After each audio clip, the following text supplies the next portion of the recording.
And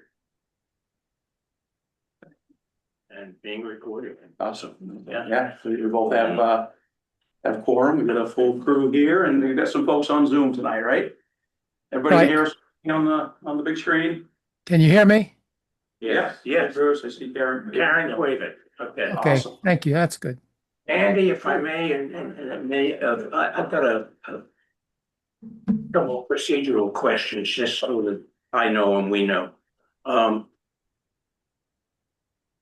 If voting members are, if I do not have a quorum of voting members, and we've got, I don't know the word. Alternates sitting. It just came up. It's just, if we need one alternate, how is that alternate determined? There are two alternates. Doesn't specify. No, I needed to do one. But we'd have to decide amongst ourselves, I You guess. have to duke it out, I think. I say farmers. Yeah, yeah.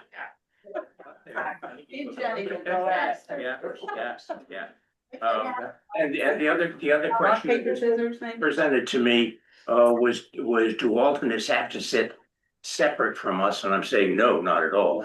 The difference just being, you're here to listen, you can't vote if we have an adequate number of regular members. Can we ask questions? I would hope you would. Okay, Yeah, I was. but thank you for clarifying that. I really didn't I know. would hope you would. I think the knowledge of the group is based on what we all bring. Leave any of that out, so, yeah. Well, I've had it 5 years. Anyway. Yeah, before we get started, so we're doing capital tonight. Yes, Capital. moved it forward this year in the process just because it's a big piece and it's an important one with all the infrastructure and things that have to be maintained, looking ahead. And I think previously we were kind of like a 5-year outlook and kind of what the fire department did, like try to build out 10 years for everything, part of and everything we know we have to replace at some point and make sure we aren't losing sight of some of those things. And then we'll all hear your thoughts and recommendations on what we can, can't, shouldn't be doing. But trying to give you a good sense of what it looks like. There's a lot there for those that are new. I mean, the point of today was really just to kind of put it out there, general presentation of it, not expecting any recommendations or votes today, but as the whole process plays out, be able to come back in March and put it all together and hopefully make some informed recommendations from there. So I'll expand on that. Andy. So just as a reminder for both boards, when we have our joint meetings, typically it's informational, so clarifying questions, things like that. But what we want to avoid is influencing either boards, right? Because we all go into our respective boards later on, talk about recommendations and so on and so forth. So in the joint meetings, we try to avoid any recommendations, things like that. So we're not influencing either way. So that's why it's separated. So it keeps that, we're not one big group making one big recommendation. So that makes sense to everybody. So I'm sure there'll be, there's a lot of numbers, a lot of clarifying questions, things like that, and to get through some information. So, yeah. Questions from the board? You guys all good? If there's a need, do you want everybody Should we, to introduce? it's being recorded, so I was wondering if we'd like to introduce ourselves. Well, I'm That's a the great great idea. I'm the chairman, McLean, I'm the chairman of the budget committee. Shari Sage. Jenny Deegan. Mary Devlin. Larry Shadley? Leah Bucky. Susan McAllister. Cheryl Pinkham. Leslie Wazaki. I was gonna wait for Don. Andy Dorr, town manager. Daryl Frazier. Dan Hunter. Daryl Day. Tom Anderson. Andrea Kushkin. Go, Bruce. Rockwood. And Karen up there. Karen O'Brien. And honored guest with his back against the wall. Yeah. So I'll throw a little bit of levity out there, but we do currently have a Larry and a Daryl in there. I'm just gonna get that out of the way. It's not off to the stack. I've lived with that my whole life. I haven't heard it for forever, so I figured that, yeah. Thanks, Aaron. Yeah. Great leadership with a new heart, isn't it? All right, so, what do you want to start off, Andy? Do we get highlights or big overview or? Yeah, I mean, we've done with the last page, we can start with the first page, so let's start with the first one. Yeah. And try to give you a sense of the layout. Minutes or- No. In it? Isn't that what the agenda? They have, they're down to two, that's right. Do you want them to do the whole? They got a meeting. If you have minutes you need to I approve. don't have with me, no. Move that we approve minutes at the next meeting. You can take that, yeah. Okay. Okay. All in favor? Yep. Opposed? Yeah. Okay, thank you, nice catch, I forgot. Forgot that too, and I heard that. Mhm. Aaron opposed? Yeah. Oh, okay, so noted. So anyways, just start on page one and. Yeah, I'll just kind of go through how it's laid out for those that are seeing it for the first time, or as a refresher from last year, generally the same layout for the capital budget. This is just the capital. Still finishing up the final details on the operating budget, and we'll have that printed and available next week. The first page there, is just a quick overview, 5-year look, moving forward, shows 23, 24, 25, what those were all that were appropriated, not what was spent out of those accounts. That's what we appropriated at town meeting for those reserve accounts, just so you can see how that has trended the previous 4 years. The second page is an attempt to preserve the department request when there's a department or someone else putting a set of numbers and recommending them to me, that I then recommend to you. We're trying to preserve those. That came up, I think, last year or the year before. So pretty much the same thing, just adding that department request if it's different on page 2.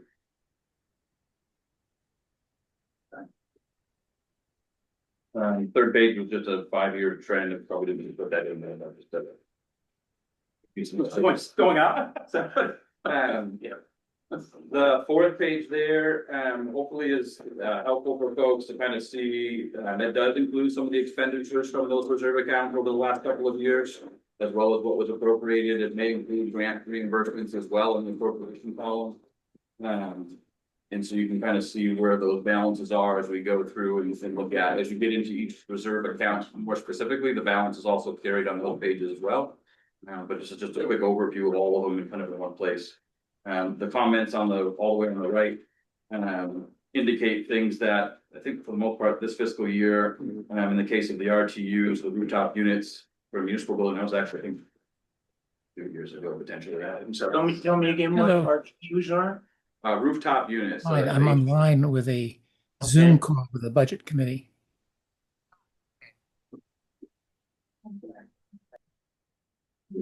Yeah, mute for a second. So that last column on the right there, the FY27, that's our estimated, it's not an audited version. Financial audits are complete through FY23.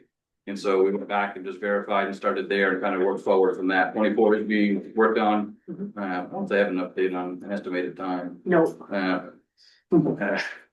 In theory, they'd be working on 25 right now. Things got a little backed up. When we do our audits, they have to do a blended report with the school because the accounts for such a large amount of our money going out. And so until they get the schools, they can finish and do that blended report. So we got a little behind, not on our side, but they wouldn't do certain pieces of ours until they got all of it. So we're doing the best we can. There are a lot of towns that are kind of in a similar boat. I think I heard one of the towns nearby was still working on 22. And so it's just one of those industries that there's fewer and fewer firms that are doing the work. I think there's probably 3 left in the state. Yeah, it's up on the listserv. Yeah. It's challenging. We have to do it by law, and it's just, everyone seems to be a little behind on it. But that said, we feel relatively confident in the numbers we have tracked in those other years. Any questions on those? I don't know with where we're at right now, but any questions maybe on that page as we've gotten through these first few? After this one, we kind of get into specific accounts. Ready now? Because this might be helpful. I mean, the biggest expenditure, if you want to call it an expenditure out of the capital budget, was the down payment on the fire truck. So the people. Depends which year you're looking at. The parking lot project was a pretty big expenditure at 1.2. Yeah. Oh, right, but Depends that, which way. right, there's a credit in the debit column. So when I was looking at In the debit. the debit column. Yeah, this year the fire, we put the down payment on that ladder truck. It's a 40-month roughly build time, I believe. Last we knew. So that was 39. 39. Oh, 39. Who's counting? That puts us in a fiscal year 29 most likely, and when payment comes due, maybe even the following year, depending on how it's set up. Right.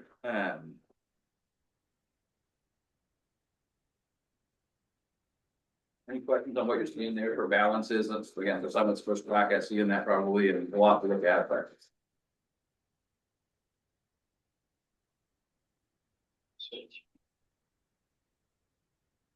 Good.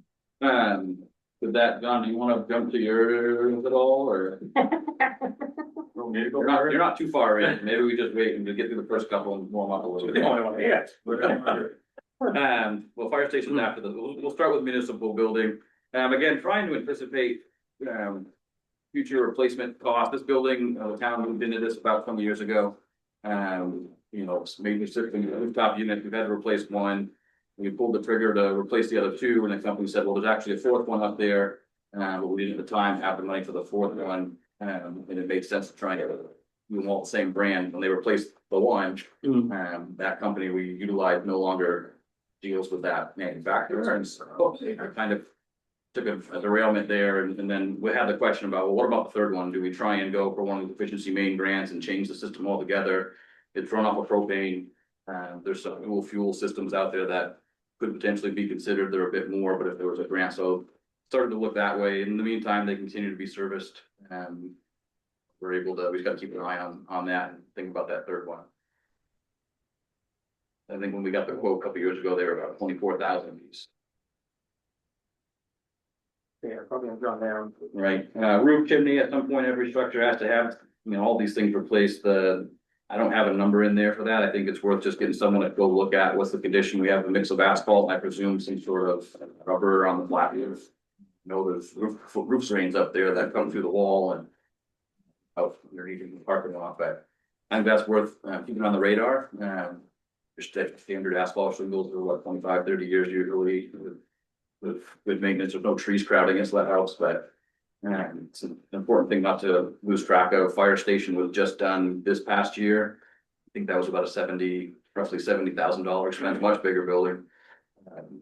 But it all adds up. So I don't have a number on that, but I think we should do an assessment and just kind of see where we're at, make sure there's no deficiencies or issues and water issues. Yeah, like some maintenance, get ahead of it. We did, I'll go back to the top, doors and windows. We did just do a couple of doors in the building, on the old warehouse side here. We are potentially we're waiting on some numbers for the PD entrance, because that one's rusting out at the bottom and doesn't close, and so it makes a pretty full entryway. And it doesn't look very presentable, so that's not. What was the cost of these two doors? The double door and the single door by Becky's desk, we were in for about 11,500. That was pretty reasonable for steel doors, and I looked at it before, it's just trying to source the doors alone, it was, I think, close to 10. But we used PDQ for that. I think we reached out to one other company to try and get a number as well, and they had a better price, so. Security, camera and system, we've got some cameras on the backside and in the PD. I think there's 3 in total, 2 inside, 1 outside. And we really, is my understanding, we should have one over the ballot box, just for good measure. I think the new police chief, he started yesterday. One of the first things he was kind of asking about was, from 2 o'clock to 6 a.m., there's 2 a.m. to 6 a.m., there's no one in this facility. And there's not a whole lot, he mentioned, John, I don't know what you call them, but the T-bars or whatever you guys have to kind of pop some of those metal push bar doors. You mentioned, like, if someone came with something like that, they'd easily get in. So I mean, there's a range of, push plates you could put on over those to protect those, but if someone really wanted to get in there, they could bust that side like no problem. And there's no system, so we're not proposing it now. It's just putting it on our radar to be talking about, whether we feel that's something we should be trying to do for this facility, or not. Floors, this carpet you can see has had some wear and tear after 20 years. The entryways in the PD in particular is a pretty rough entrance area that we want to try and do more immediately. It's really rough down there. Yeah, some of the other ones could just be buffed, clean, buffed and repolished. I don't know that the tiles have ever been resealed since they went. I don't think they have. So we were actually waiting on a number last year. I don't think we ever got it. We didn't. The walkways around the facility, the corner parking lot over here. Those are things, don't know that's lost on you, the condition of any of that asphalt. We gotta at some point replace that. The drainage should be improved in this lower corner here. It just kind of sits in that walkway in the front lawn. We really should try and get that, somewhere more direct. So we're trying to make sure we have a balance in there that we're trying to build towards that. And as far as the last one there, the Rennie's lot, I gotta go back and look at the deed. Apparently, when the town was given the property, the deed came with in it, kind of the agreement for sharing the maintenance costs. I'm not entirely certain where that line is and whether we have to contribute to the capital maintenance cost or if it's just maintenance, mowing, plowing, powering the lights in the parking lot, an acknowledgement that the public is using a fair share of the private property. But that was all buried in the deed. Bob had let me know. I was like, I haven't seen the agreement. Do you have it? I think it's in the deed. There it is. So anticipating we may have to do that. They might do the back potentially this calendar year. And so at the moment, it's about a balance of $124,000 in that account, with no shortage of things looking out ahead that we should be mindful of. Clarifying questions on the item. Right. Fire station, I will put a disclaimer out. I have not circled back to Johnson's Friday. I think if we go back, we will only go back to look at that third page. Page 2 of 50. Yeah. It shows again that department request on there.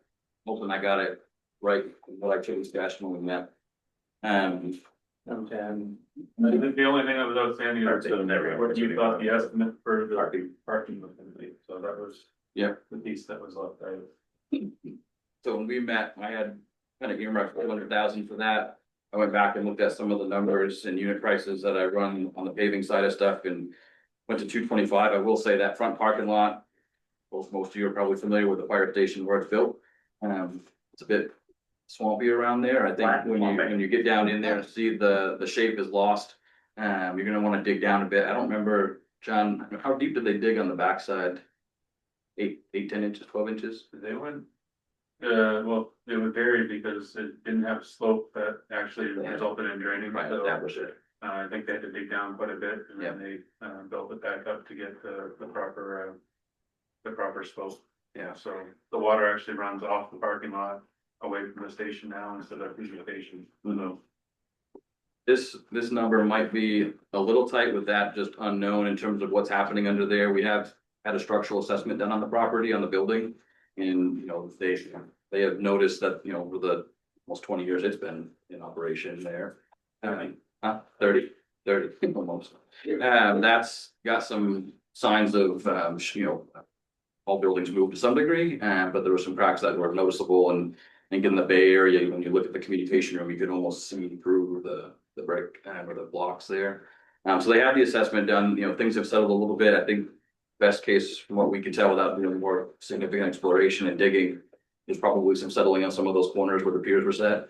But there wasn't anything that alarmed the engineer at the point where he said we got to get in there and redo half the building. So I only say that because the parking lot, when we get into that, we're not going to want to redo that parking lot and kind of fall short on giving it what it needs for drainage and proper structure underneath there. So I had went back through and 225 is bumped it up to, with that asterisk of not knowing how deep they need to go. I think the latest file I uploaded on the drive was the request was 120. 50, so I think For the year. not pretty close. So. For fire station? Yeah. Not 175. Right. Yeah.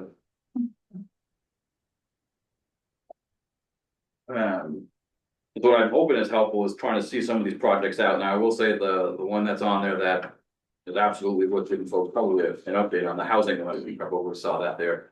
I'll let Jeff, if he wants to share a little bit about some of the things he's been thinking about with why, and I don't post all there. We didn't talk in great detail about it, but I said it's an expense coming at some point, and it's fundable with grants and such. But at some point the expense has to come out of our account, so I'm putting it in there. Also showing hopefully a 50% grant match that would help cover some of that. It's not a commitment to build the housing, but I think that's probably one of the more significant ones here. I don't know if you want to share a little bit about your thoughts on visions for maybe housing. Yeah, What items? We're on page 6 of 50. so the vision I had for housing was to not really come and ask the town for money for it, and, kind of, looking at the larger picture of the fire service and trying to stay with volunteer-based approach. Some municipalities in New York went to housing for their volunteer firefighters, so that way you have a crew that's to respond. So notionally, the idea is to probably look for 3 or 4 one-bedroom apartment type places, and then 2 2-bedrooms. So we would try to arrive at 6 firefighters that could live on the premise. The idea being that it would be a nonprofit sort of housing run by either run by the fire company or run by a group within the fire company, however we have to structure the nonprofit that would run it.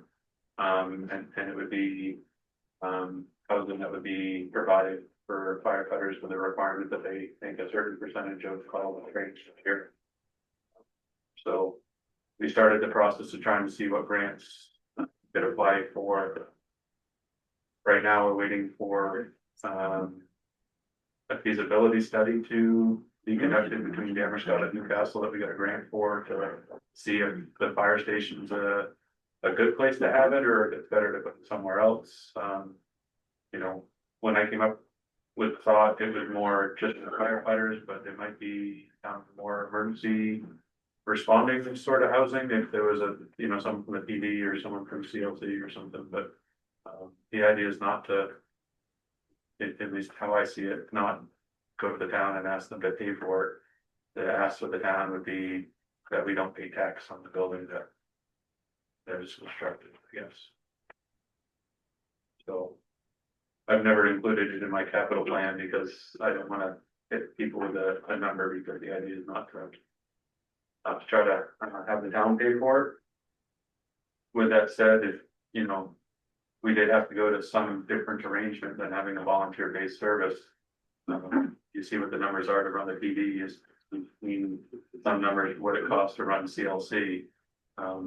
We'd probably be, if you were just talking about staffing one truck, our cost would be at least what CLCs are in payroll. So even though this number is a big number, even if the town did pay for it, it would be a return and within 2 or 3 years of not paying anything for the full-time service. So Yeah, John, the idea being keeping some younger folks coming in and being able to afford a place to live in the community. we're a lot more Caveat, so you have to volunteer. Yeah. Yeah, right now we're a lot more fortunate than many departments that we have a younger crowd.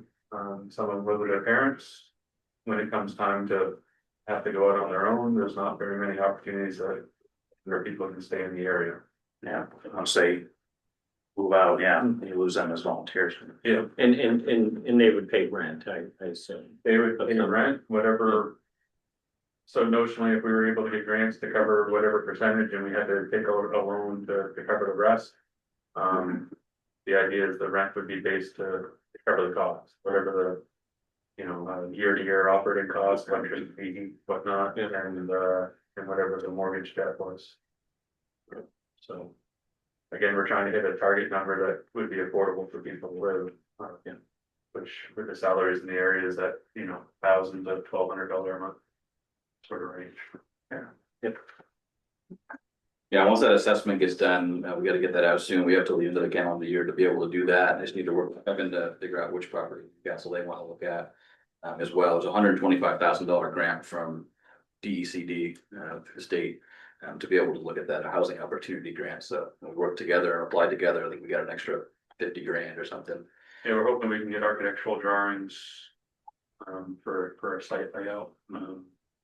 So there is a lot of marsh area around the firehouse. When I talked to the community about this possibility a few years ago, if we only impact the tarred area, then there's no environmental impact to it. So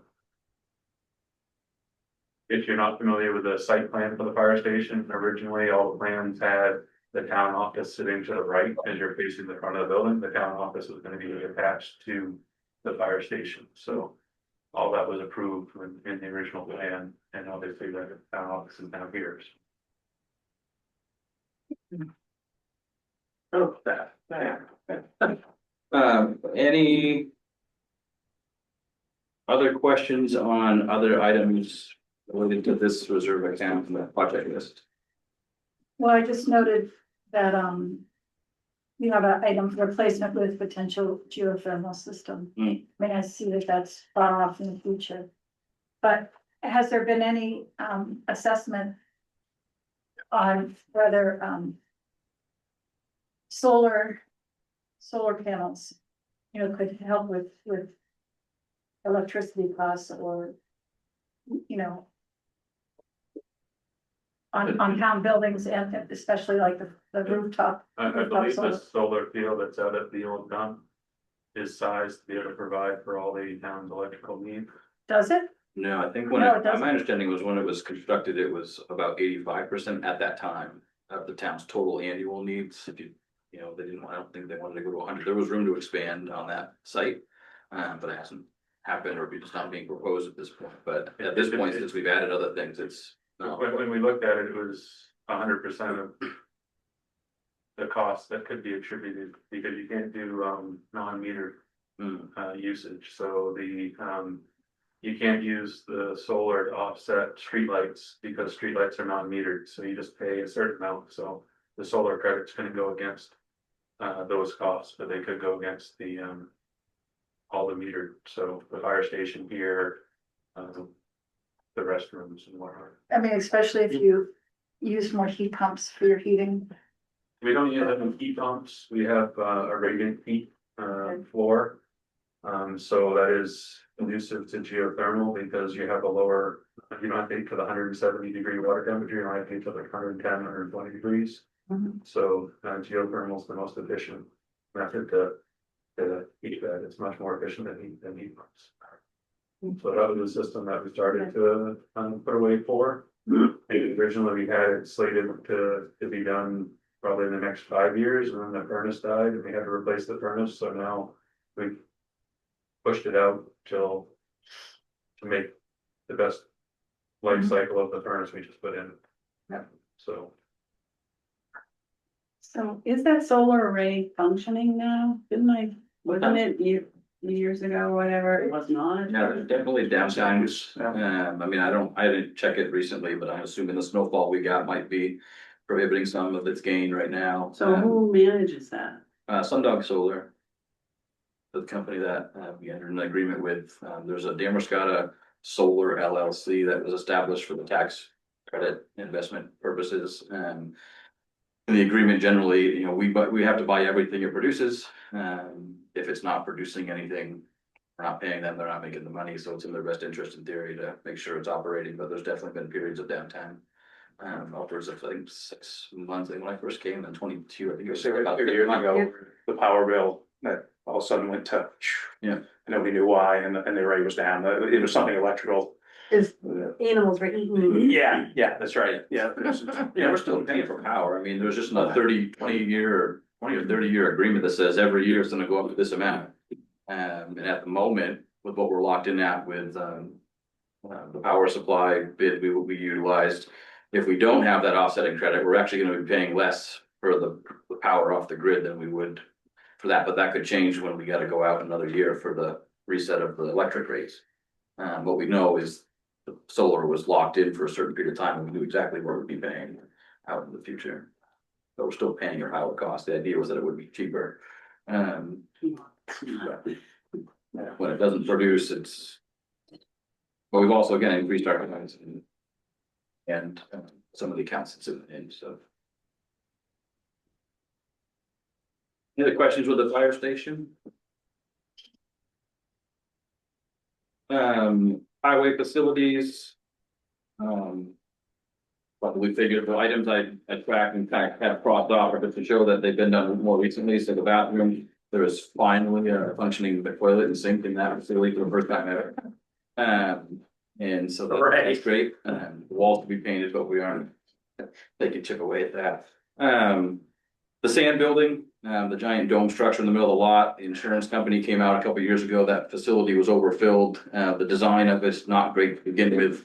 It's basically panel construction, and if one panel fails, the whole thing could collapse. It's happened other places, so the insurance company's not thrilled with that pre-engineered DOT stamp design. Others still have them. Yeah, they don't use that design anymore, either, do they? I think you still could do it. It's not highly It's not recommended. recommended, yeah. So they, through an assessment we had to do, they required us to do an assessment, I think it was in 23. And they gave us about a 3 to 5 year window that they wanted to see it replaced. And so we started. Who's that, the insurance company? Yeah.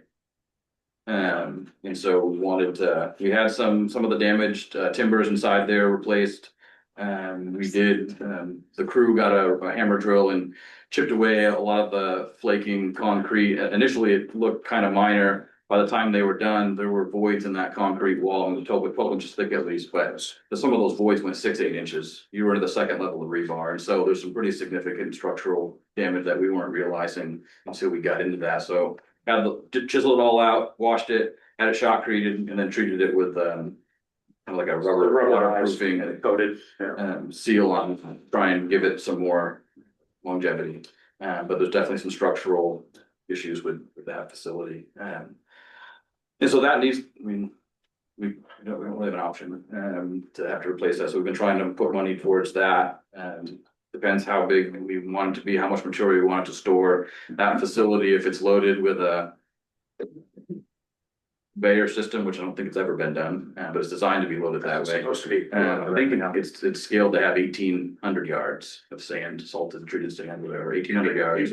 And then we have a smaller fabric top that can hold about 120 tons of salt. That has just a straight salt right beside it, and that top just got replaced 2 years ago, I think, was the second winter with it. After that was damaged and the salt was rotted out some of the pipe. Yeah, pretty significant.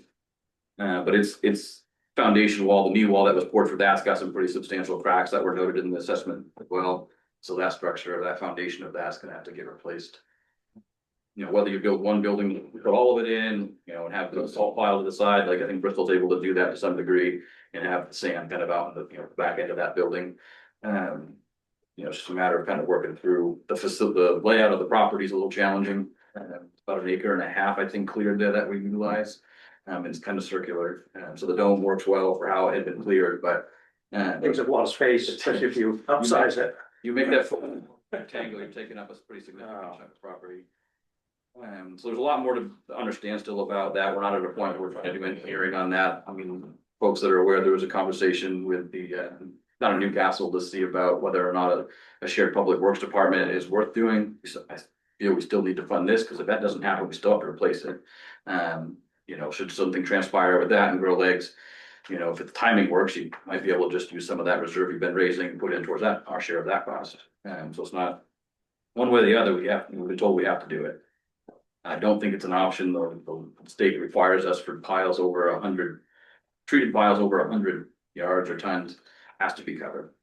Permitted and covered. I don't know if that study has gotten that far yet, but was there any thought about using that facility and location for the combined thing and upgrading it through that?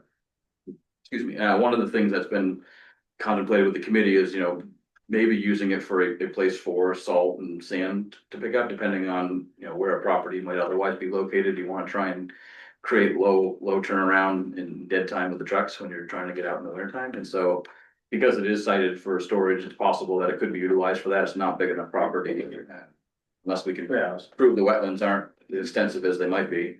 Even right now, just for our own operation, there's not room for stockpiling, and it's a small lot. So it's even harder now.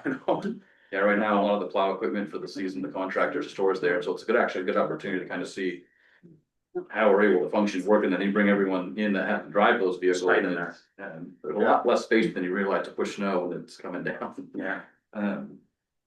The garage improvements, that at some point is a question whether or not, and it's in there just as a question of whether or not the town sees the department growing, and whether it's shared or not, whether we want to expand the department and do more in-house, or keep kind of the contract price and hope that we get competitive bids, still going forward and keep a smaller crew.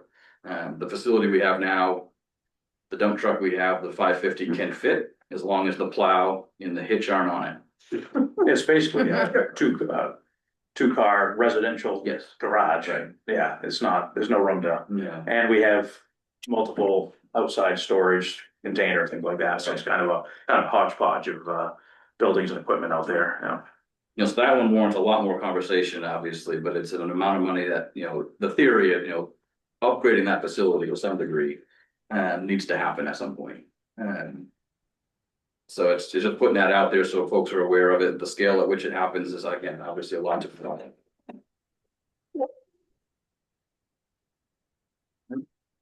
Any other questions on that particular? I just, point of understanding. So the, estimated cost, total expenditure is $1,607,000. Estimated balance is $161. Mhm. What does that mean? So the total expenditure is trying to add up from that column, the estimated cost of the 10-year outlook of all the projects. That estimated balance is what we'd be starting with in theory, you know, based on our estimates for FY 27. And that's the balance in the reserve account, 161? Yep. Are we gonna add 1,500,000? The proposal I've got there for FY 27 is 100,000. The 1.6 million is the total amount of expenditures that may be needed as I'm presenting it over a 10-year period. Each year after that, going to the right, is FY 27, 28, 29, 30, and so on. That shows below the expenditure row, the estimated appropriation. So in FY 27, it's at 100, 130, and 28, 175 in FY 29. Trying to avoid and trying to plan ahead so you aren't seeing $100,000 spike in 1 year, trying to make it a more manageable step. All of this still hinges on the project list. So the estimated expenditure for 27 is 60,000. But the appropriation is 100, so again, explain to me, I'm sort of. So if you spent $60,000 in FY 27 to improve the storage shed, the one that at the moment probably is rotten, Right. 2 feet up, sitting in mud, there's signs, old street signs that are on the floor at this point, it's leaning, it might be a decent fire training opportunity. We have to either take it down and not utilize that for our sign storage and other barricades and such, or replace it. So I'm proposing that we start to work towards a replacement structure, something somewhat simple, maybe shipping containers with just a fabric top on it, whether there's an asphalt pad under it or concrete. So proposing that we think about starting to make that investment on that, and so anticipating a $60,000 expenditure in FY 27 with a $100,000 appropriation. If you take that debit and credit and put it towards the estimated beginning balance at 161, that would leave you with $201,000 at the end of the year. It's just adding. We're more money proposing to the fund. that we appropriated 100,000. Correct. Is that right? Mhm. Okay.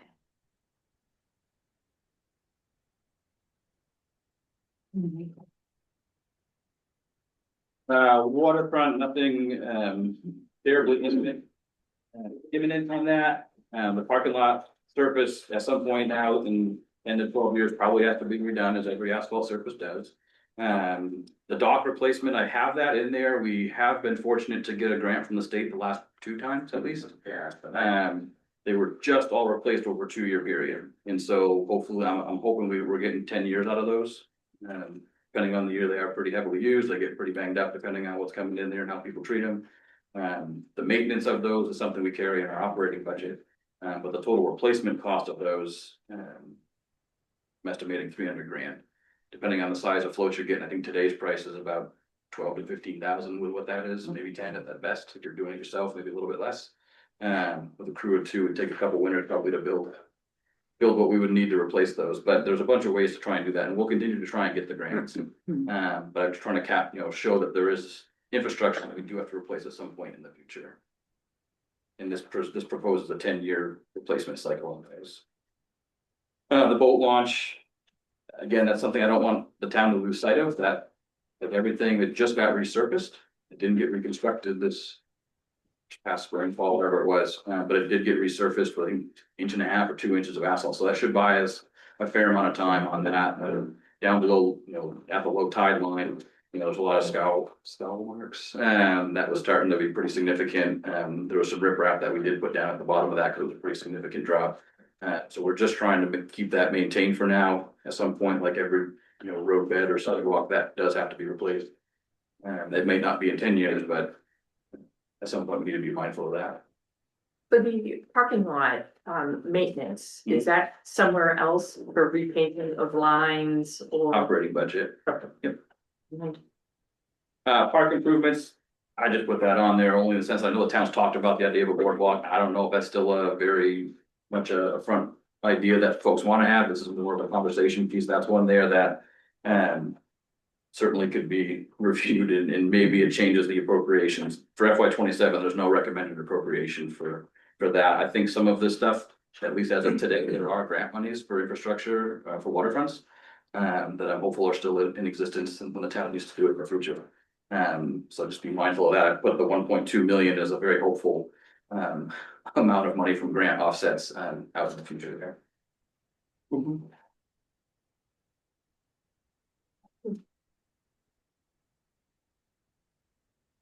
Fire trucks.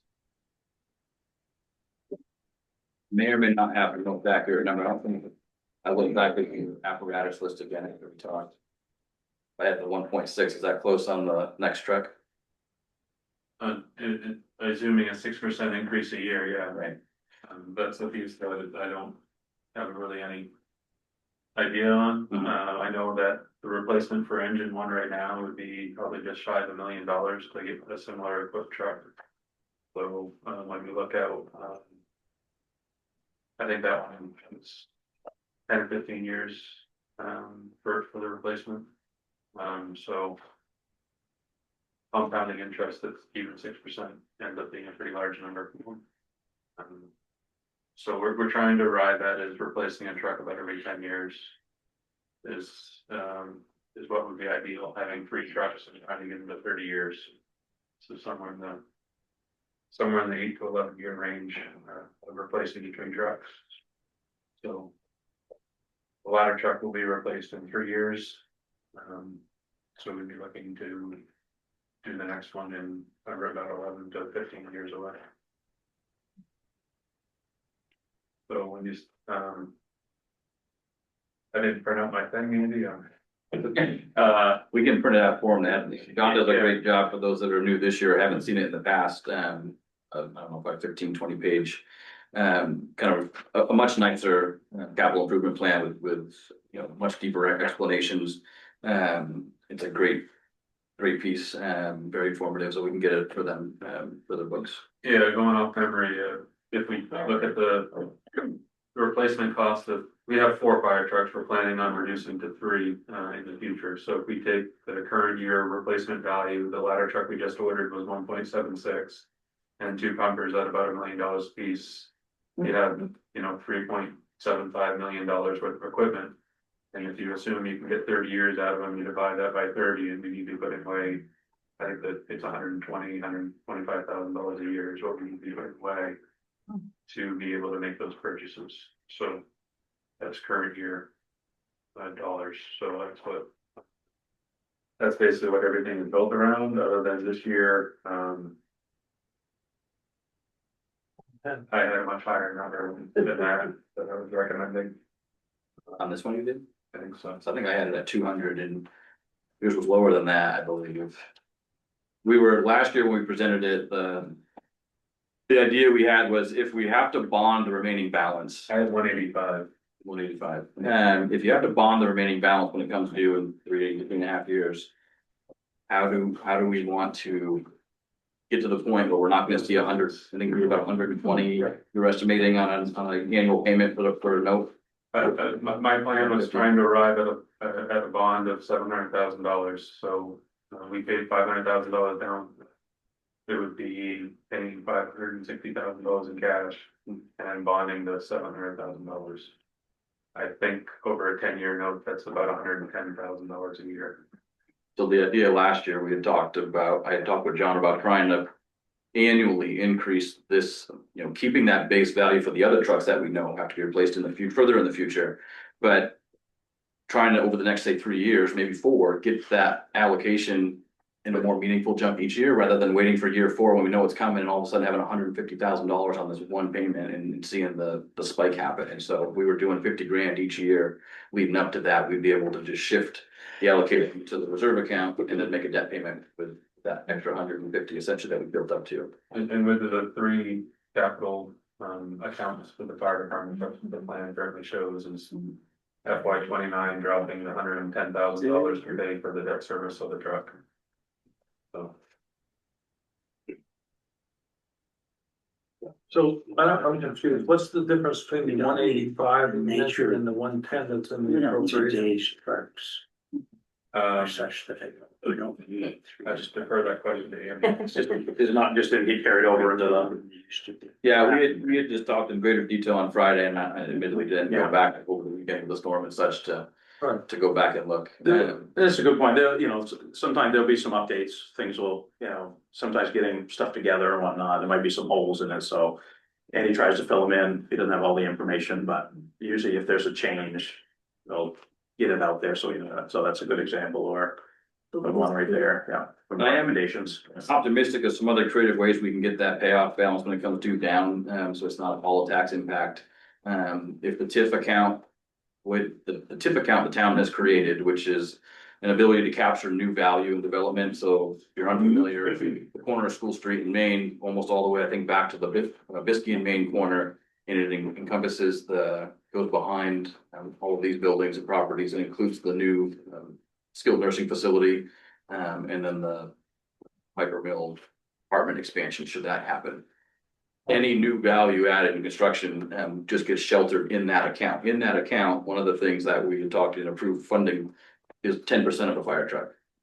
And so if that account starts producing the funds, the revenues, we could use about $176,000 from that account to help pay. We're not necessarily accounting for guaranteeing that because they need to finish construction on that. But I think, given 3 years, their goal is to be open this fall, as I understand it. So that should start generating some revenue for that TIF account. Grants or earmark funding, if it stays available. Other towns have been awarded federal dollars through the earmark process. Fire trucks, fire buildings, fire stations. So I think that's worth, well, it's not disqualifying because we've already signed a contract. We haven't paid for it yet. Still trying to raise the money. As long as that's not disqualifying, I think that's worth going after. Keeping an eye on that process. It'll be coming up soon if they're going to open it up again for the next fiscal year. So I think there's still some other ways we can try and get the impact of the taxpayer down. But if we don't get that, we still got to pay for it. So there is still maybe a little bit of hope that we can pay cash and not bond it. On to Tom's question, what is the ask going to be updated to? The what? What's the 110 being updated to? That was the, fire chief you had 185, That was the department recommendation. I don't know what. and then you have 110 on there, so. I mean, It's still kind of working. as it maps out, the 110 affords us, John and I did talk about, as you replace one truck, you still got another one at 10 and 20 years old or plus, and they do require maintenance and it might be beyond the operating budget. So there's still a lower balance that you're not going to want to get below. And I think, John, you were thinking you don't really want to go below 50 or 60 in a given year. Some of those components are pretty expensive if they have to be replaced. Yeah, I mean, we're risking if we have to replace a pump or probably in that ballpark or rear axle or whatever. Thanks. Can you help me with the difference between cages 9 and 10? Apparently 10 goes out further in time. I don't have the headings on. Oh, yeah. Just It's extended. It won't work on that one right now. You got it. I tried to go through and delete all the spreadsheets that are. Yeah, it's extra in there. Some of us won't be here.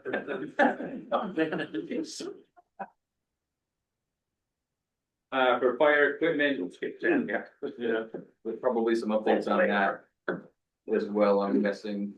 Those numbers reflective of what we talked about. You got in the fire equipment there, page 11, bottles and air pack, turnout gear. And replacing that SMBA. We did do a bunch recently of bottles. In turnout gear, we've gotten relatively recently, but they're still sort of like expected service life and use, and depending on how the gear's used and, you know, how often it needs to be used, it, you know, it can be replaced a little bit sooner. John does try to budget, I think, for 2 replacements in a fiscal year out of the operating budget, I believe. I think we're at three. Yeah, 2 or 3. I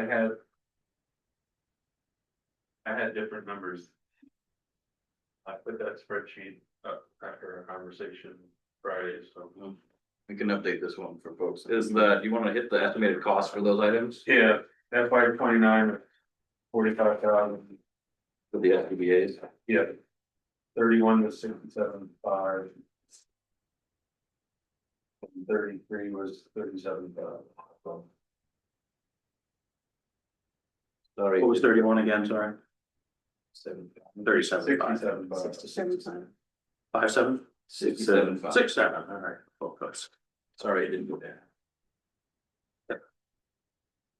And again, it's a little tricky to project that far out, especially if we're gonna be downsizing a truck, because that might impact how many SUVs we have to. Keep telling you about. Again, this is more meant for coming up with what we can be trying to put aside, so that we don't get hit with, you know, roughly about 40 to 60,000 dollars. So, Not doing them all at once, right? Yeah. well, I mean, if you look at our operating budget is less than 200,000, so if we go for make a purchase of $50,000 in 1 year out of the operating account, then that is a 25% increase year over year, so. The reason we structured these was to try to plan for those larger expenses and even that. So, John, how much will you be, asking the annual appropriation? I think it was actually some. It is 60, that's the current one, but, So it's the same to cover amount. the increased cost, will you be asking for more for, an allocation this year? To the capital fund? I had 11 for the next 2 years. Okay.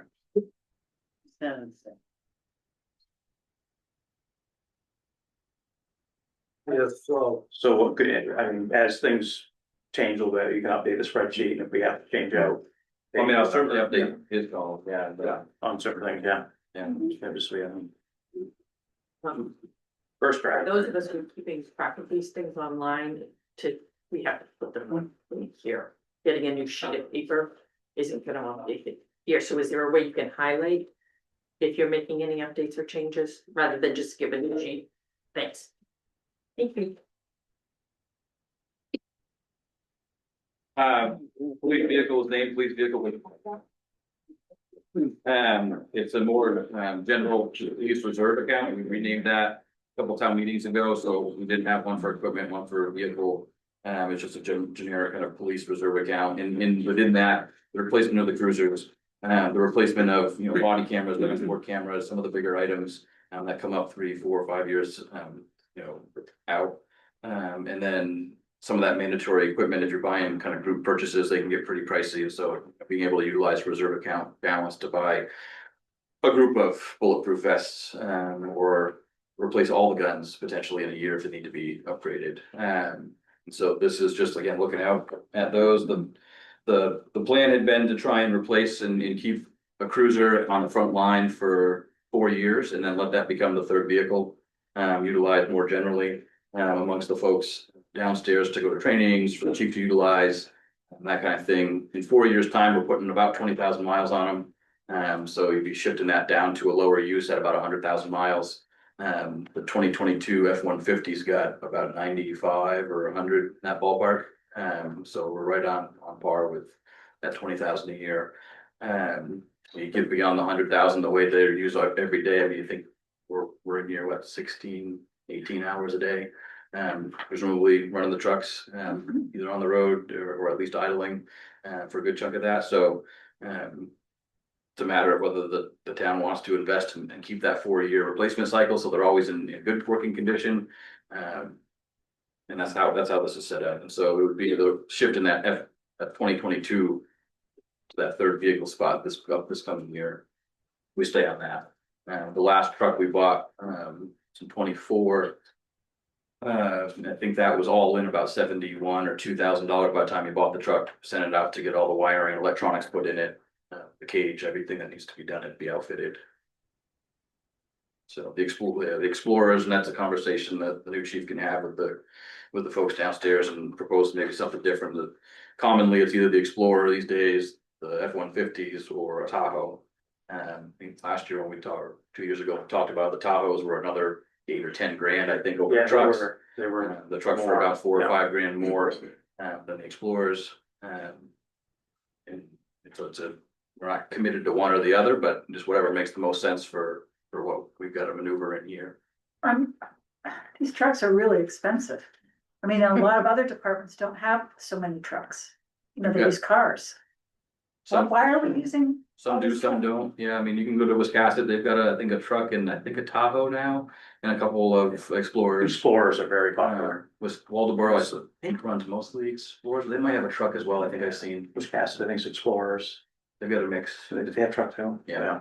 But you're gonna see a The lot, chief lot got a of truck or Explorers, they have a yeah. Tahoe as well. Yeah. So I mean, there's options. We're not committing with this to any one or the other. I think it's, as the year comes up and looking at, what makes the most sense, what's the most cost effective or advantageous for us as that year hits.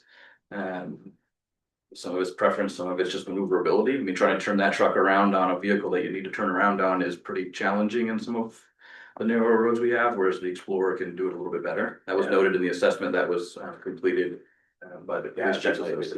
I think if I recall too, like I remember the first.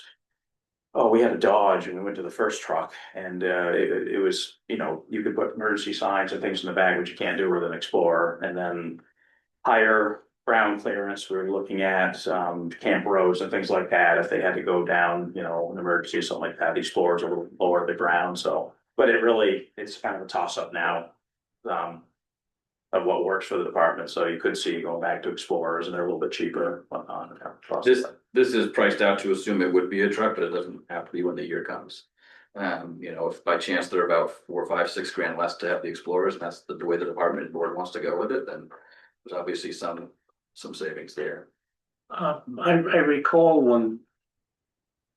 when the first truck was proposed, when we moving from car to truck. There was something in that explanation too about periodically something needing to be transported, and I don't recall what that was, but. So our speed limit signs?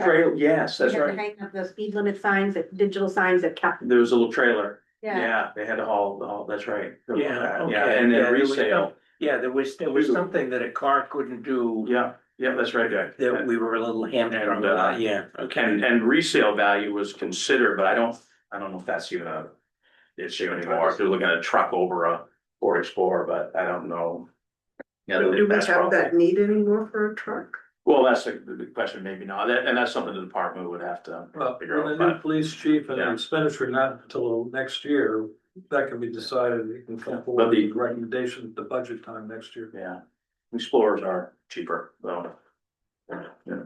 But you're still asking for an appropriation, right? Correct, yeah, I That mean, way, when- trying to maintain that estimated balance at the bottom row there, Yeah. to actually have a working amount to be able to pay, again, cash rather than loan it with some of those. It's like, so I think at one point, well, when they were 30 grand, we'll just buy it when it comes up that year. And we'll just do 30 grand here, take 30 grand out of this reserve account, but we're not really getting ahead when in my opinion, when you've got all of this long list of stuff. Oh, sure.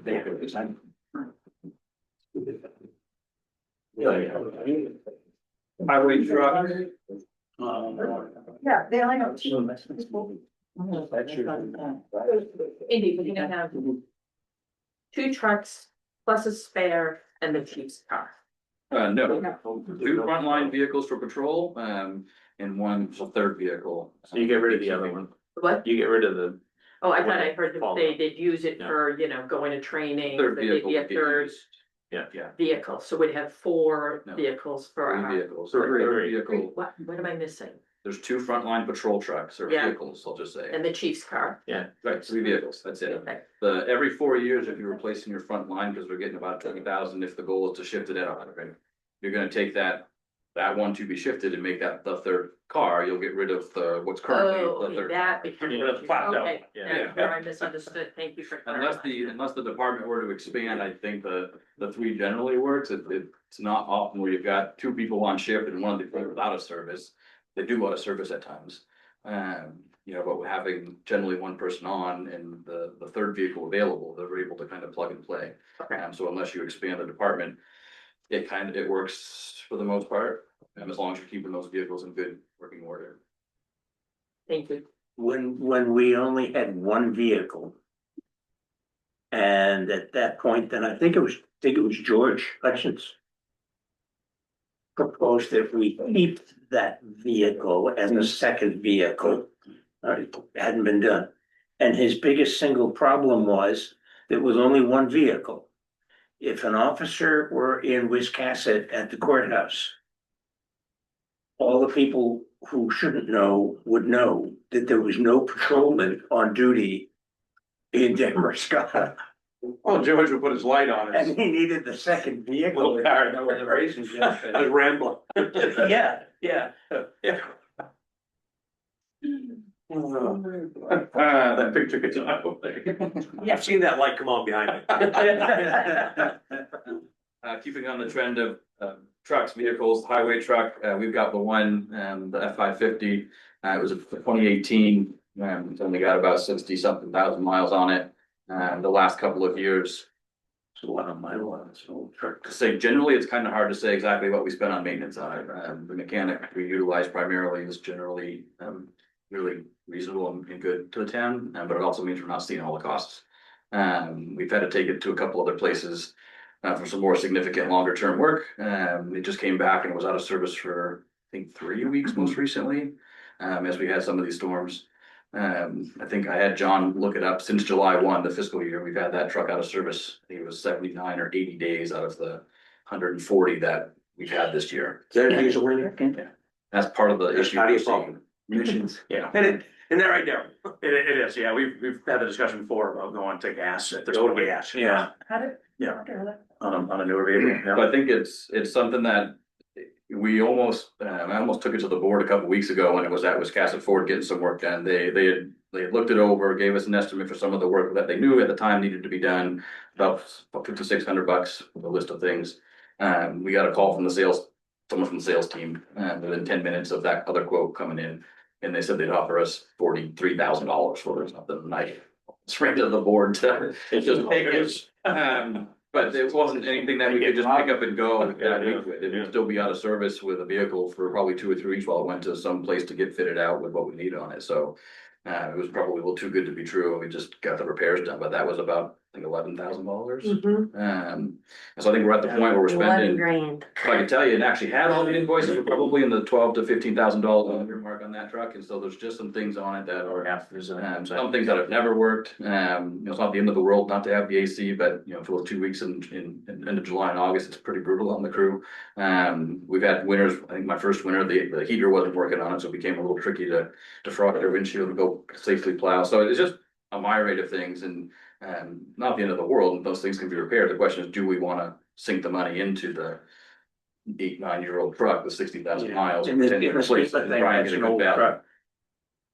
Go to something Yeah. that's not diesel. I mean, we have the fuel depot at Kobe and Gale that we can access, which is great. If we didn't have access to that, I'd say we're worrying about how do you store gas in the middle of the night to be able to get it for plowing, or we do it at nighttime. And so we have access to that, so we're in a great position with regards to fuel. Don't want to try and set up a gas fuel pump at your facility. Diesel's not as bad. Yeah, you don't want to matter. And so I think you eliminate a lot of issues, as Larry and some of you know, by getting away from a diesel. We don't necessarily do long hauls and big issues. If you gotta go to Bangor with a big piece of equipment, contract it out. The advantages to be gained by going to a bigger gas engine, don't really weigh on us negatively for that truck. The fuel mileage issue is not, for small trips and stuff, it's a big difference. The part of your problem with your diesel truck is you're not using it long distances and getting it on. Exactly, yeah. That's probably 2/3 of your problem right there. That's not an old truck as far as trucks go. The problem is it's a diesel with all that def in it, and that's gonna be a nightmare as long as you own it. Yeah. We've got one we're getting rid of now. They're brutal. And all your small contractors that have 350s up to 550s that were diesels, they're all trading out for gas jobs. And they're trading fairly reasonable. They're getting pretty good prices for these trucks. I don't wanna buy a truck, but. in light of, you know, when the one truck we have is down, you know, again, one of the garages this year, we utilized their personal or company dump truck, which is not normal, for I think the month and a half they had it. Wow, yeah. Which also meant it was delayed because we had another vehicle to utilize, but we were using it. We had to do ditching, we had to do hauling, you know, equipment up to get service done on it. You know, again, that's a cost that wasn't billed to us, that otherwise we would have had to be renting a vehicle for that month and a half potentially. And so I think there's a lot that we aren't seeing. It seems hard to imagine having a second vehicle, but had both of our workers not had pickup trucks and both having plows on them, I say, do not use them as work trucks. If you gotta run an errand and get a part, by all means, you can go do that, but I do not want them using those as work trucks as much as possible. And that's not something we should be asking of our employees, in my opinion. So the question is, do we have a F-350 or something that can tow one of our trailers with some of the smaller equipment on it and still get by if that's out of service for a period? The plow can be interchangeable. It doesn't have to be a new truck. That price there gets you closer to a new one, but it doesn't have to be a new one. They send the police cruiser with the packs. Yeah, that might be well. It's like a passenger. They can do the parts, but they can take their personal vehicle to get parts. I mean, that part's there. But you get, if we gotta go and, I mean, otherwise we're faced with either renting or just not doing some of the work at that time of year if it's out of service. So it is, I do consideration. It's hard to think about having a second one for crew of two, but when they don't have it, it's just they're out and their work plan is dramatically reduced. Yeah. Highway equipment, this is a list of a good majority of the attachments and things we own. There's not a ton of new or kind of additional items and expanding the equipment list. And a lot of it is we've had. Just upgraded, yeah, a couple of big pieces. Yeah, towards the bottom there, the 2024 John Deere, that's a machine that, I mean, you know, we've got sidewalks that range from probably 2.5 feet on the smallest ones to some of the newer ones are 5 feet. And so we're limited to what we can put on there. And we only have, before we bought the John Deere, just a large lawnmower. It's not a real tractor, but we had that little front end articulating loader, which has a simple quick attach plate on the front, which is great because Bobcat skid steer, I mean, all those attachments are interchangeable. It's got a high flow capacity, so you can run hydraulics on there pretty well. It's got enough power to lift the floats out of the water for us. So we ask a lot of that. We did just replace it last year. Same thing. It was starting to get to the point of it had like 35 or 4,000 hours on it. And That had been in the shop for. it was in the shop. It needed the exhaust system replaced, a new filter. The new filter was $7,500 alone. And it's like you're a 1 year payment, absolutely a 1 year payment. We were able to get 0% for like 5 years. And so whether you're funding the reserve proactively as we were, or whether we just at 0% transferred that over to an active payment, that's what we did. The John Deere as well was on I think 1 year less, but also 0%. We took advantage of those interest rates at nothing. And just would keep appropriating the money there. It's worked out well having both. I did it the last 2 winters and you can attest to that. We've got 2 other workers this year, which is great, and are able to work through pretty effectively with both pieces of equipment. Any questions on any of the other equipment and on what they are or the needs? I had a question on why the front end loader and the mower snow blower, we have an expenditure in 27, 28, and 29. Are we buying 3 different pieces? Are we That's buying the annual payment. So it's the annual, so we're gonna buy it in installment. We were on it. Thank It's that 0%, financing essentially we were able to get. So we had been funding it proactively and just became time to, I think we ended up with 11 or 12 grand on the private sale of the old machine. That's right. And it went to someone who had the ability to potentially use it privately and rip that particular filter right out of it potentially. I don't know if they did or not. Not recommended, but not our problem. For us, we couldn't just rip it out. We'd be fine potentially. So then we're thinking in 36 we'll just outright buy a new front end loader. Potentially. I mean, I'm hoping that rather than those do things, installment. that machine 10 to 12 years out of that, depending on how much is utilized. We have been renting an excavator the last couple summers to do some ditching on our own. Otherwise, we were attempting to do some ditching with the front end loader, which once works good, but it's not ideal. And we had If you use for things that wasn't supposed to be used in. we had a septic tank that had to go in the garage for the outhouse when the outhouse went in a couple years ago. And instead of, renting a piece of equipment to actually dig, the idea was gonna be to dig the hole for the septic tank with the front end loader. And no, we're not doing that. So we were fortunate enough that the contractor in town that we were working with, let us borrow the backhoe they had on site for winter work. Yeah. So we did just replace the trailer. We had a small utility trailer. We replaced that with something a little big if you're just transporting the lawnmower on, which has happened. One of the thoughts we're considering, the road foreman and I are considering proposing for the next 550 would be to have a switch and go system on the back end. And then you can put a flatbed. It's got the ability then to be a smaller, you can put the tractor up on there, the lawnmower up on there essentially. He's working on some numbers for that to consider. But from there, you can buy multiple back end attachments for that. You get a flatbed, you get a debris bed. So you have like a little dumpster, say for like things like pumpkin feds or leaf collecting. You can put the billy goat on that and collect and dump. Right now, if we run the billy goat, we have a box that we put on the back of the dump truck. That billy goat blower or machine has to come off every time you want to go dump it. And so you'd be able to mount it much differently. And so there's some advantages. We're not committing or recommending right now, but we'll bring that to the board as it gets closer. We're over here all asking, what's a billy goat? Is it a blower? That leaf vacuum, A leaf vacuum? Yeah. Okay. Thank you. basically. That's what we bring that. It's a four-legged thing. That's what we call the You mow the grass out front here. Yeah. Sorry. I just had a question about snow plowing, Yeah. sanding. So we contract out for our roads. The roads in the downtown. So all of this is for like the municipal property for doing parking. And it's a sidewalk, Bristol Road and the Yeah. part of the sidewalk in town. We maintain about 2.5 miles of sidewalk. Okay, And there's more so this sidewalk is being all proposed. sidewalk related. For mostly. the winter type equipment is, we've got the truck sander, whether or not we actually replace it. When I started, we were spreading salt on the sidewalks with the dump truck.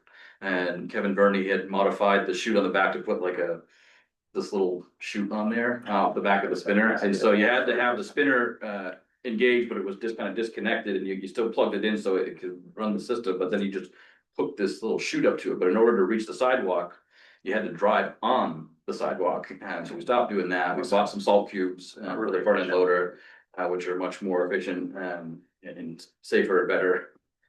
The shape of those tires when I started here, I was like, oh, those tires.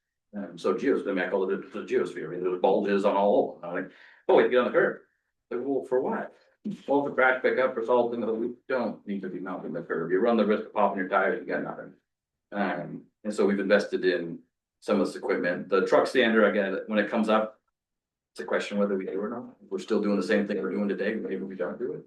There's nothing wrong with it, doesn't get much use. Most of what we have with those salt cubes, the little we have to do, like in the parking lot here, just do 2 little circles and you got it all covered. It's pretty fun.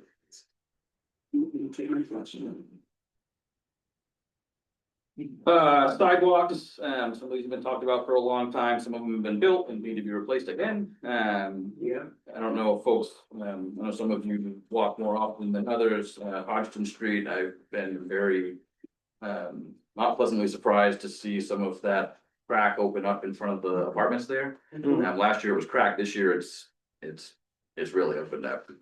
Yeah. And so there's things that we've kind of been 5, 6, maybe 8 years, 10 years on some of these, and we just, like, our roads need to come back and rip them up, surface up. Hopefully it's just the surface, not base work. Some of that is kind of I don't know how significant the work is. If the base was built, to a good standard, great, we can just peel the asphalt surface and put new asphalt down. I know with the equipment that's generally used to keep sidewalks clear, if your sidewalk is 4 feet wide and your tire width is 4 feet wide, you're putting a lot of weight on that backside where there's no curb. And so unless you reinforce, that right side of that edge of the sidewalk with some good crushed stone underneath that grass, you're caving in the edges of the sidewalks. And so we need to be mindful of when we go to rebuild some of these, do we need to go wider? You can't go much narrower with the equipment and then have it be as versatile as it is for us. You can get narrower equipment for folks that have seen the contractor downtown. They've got these little stand-on machines, kind of single use. I mean, you're going to use it in the wintertime. That's about it. You can think there's mowers for them or whatever, but it's not as versatile as, having that front end loader, so we were able to get narrower tires on that and get down to, I think, 48 inches, which does fit us on almost every sidewalk. Well, the only thing is, so were the Bristol Road sidewalks built to a different standard, the ones down to the hospital than the in towns? Like the, Potentially, I think it depends on where the funding came from. If it was anything involving, DOT, it was a minimum standard. And Because they look anything that really was locally funded, you could decide to do something different. okay, I mean, they're just obviously, surviving much better Yeah. than the in town sidewalks. I mean, putting that heavy equipment on them has ruined them. I mean, I'm a walker and it's dangerous to walk on the sidewalks. Right, so it's this plan to try and put money into that. You can see the balance on that bottom line there and the appropriations that we potentially need to put in. Again, these are not engineered estimates. These aren't contractor supplied numbers, from an RFP process. These are using unit prices. And having talked to a couple contractors and the general process that would have to happen, and assuming that we don't need to rebuild the base of most of these. And so these numbers will all be checked as we get further in and start doing, bid specs and have an engineer to help us with some of these if needed.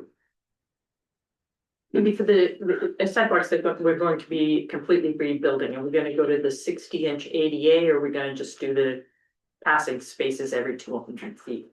Depends. Some of our streets, I don't know that you get the property owners to agree to a 60-inch sidewalk. Yeah. Tight, gonna have to depend on the place. Well, we're gonna have to figure out where we put the passing spaces. I done. Because you do have to at have the- those every 200. Between Closer Pleasant to and the Elm Street that way. Yes. Oh, that little Yeah. area there, Yeah. right, okay, Down to Pleasant. down Pleasant, got it. We're still trying to pull money together for the sidewalk project that continues Pleasant Street up to the light. The plan from there with the DOT we partnered with years ago, and 2018, 19, whatever it was, to do planning to put a sidewalk or multi-use bi-lane from roughly Hannaford to the school. So it would vary in width from about 8 to 10 feet generally. And so the idea would be to be connecting, there'd be a crosswalk at Biskie intersection, crossing Main Street. One crossing Biskie so that there's safe passage for folks there. Coastal Rivers is a great partner and they've got their US Forest Service accessible trail that goes out to the crosswalk by the school. There's I think one or two other crosswalks that are tentatively planned along the stretch from Biskie to the school to add. My understanding is they're working on right-of-way acquisition and negotiating with property owners. The DOC is doing all of them. So it's possible they could be going out to bid as early as the end of the calendar year. We're obligated to pay 20% of the project cost through the agreement. I think the number they put on the paper was 1.5, and that was an estimate from 6 or 7 years ago at this point. So there's an unknown amount that would be owed for that we're obligated to. The Church Street one, we've applied for only 4 or 5, maybe 6 grants since I've been here. I think Matt was able to pull together some private money as well. And we're still, if the transportation bill in the Senate passes as presented by the House, there'll be, I think, $850,000 earmarked for our Church Street project, which we had asked for $3.5 million. We had partnered with Coastal Rivers because they want to go across underneath Route 1 and go to that other property. So we tried to make it a more attractive grant application after the first year and applied twice for that project. And it was estimated at $3.5 million to be able to build another 3 or 4 miles worth of walking paths for the community. But 850 is a far cry from our estimated cost for our piece. It was like 1.8 or $2 million. So we'll have to go after some other funding sources or delay the project potentially. But that's one that we're still trying to pull together, and it is fundable because there's nothing there now. So I just want to mention the TIF money can be used for sidewalks. In certain places in town, yeah. It's kind of got to be connected to the TIF district, so like coming up School Street could work. Coming in from the other side of School Street, coming in from High Street could work, because it's coming into the TIF district, but going up Church Street might be a stretch. I didn't realize it was location specific. Yeah, I mean, it's generally, we can go back and just look at it again, and there's some allowances for kind of overall fire truck. It's supposed to kind of signal that there's costs for the development, the truck that the replacement truck. So that's why 10% of the truck's cost kind of go towards supporting that. But we can review that again and see if that's how that's worded.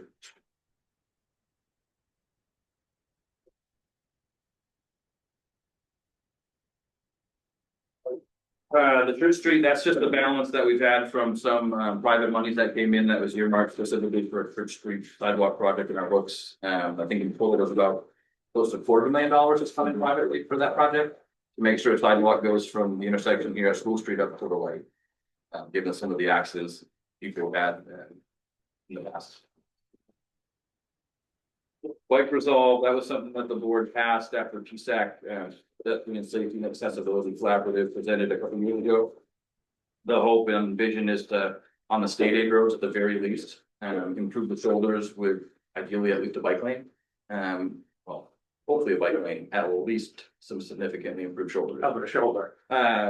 Bristol Road's probably the worst one. There's sections of Biskie that get Risky's bad. pretty quick drop. There was a small section of Biskie coming from Main Street that was expanded on the one side of the fire station side years ago.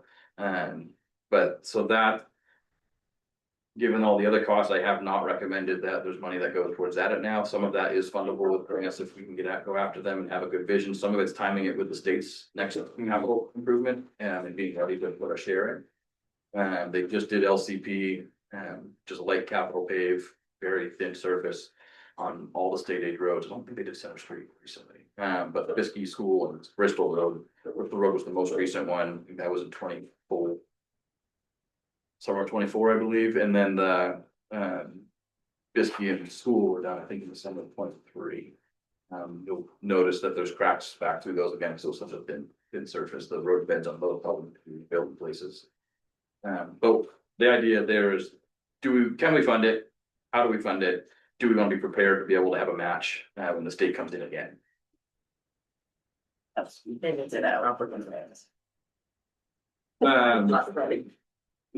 Paving and drainage, what it sounds is just to try and maintain all of our road asphalt surfaces primarily. We do own about 1,000 feet or about 750 feet of a gravel road, otherwise the rest of it's pretty much asphalt. There's a couple that are broken up enough that it's almost gravel, but again, another account that just we haven't been putting what we need to there. If we're gonna try and pay cash for it, if we wanna take a bond out, so be it. We have one right now. It was 2022 that the town took a bond out for 2.255 million. Yep. If only we took more out at that point. It was burning money for us for 2 years. You should have signed that.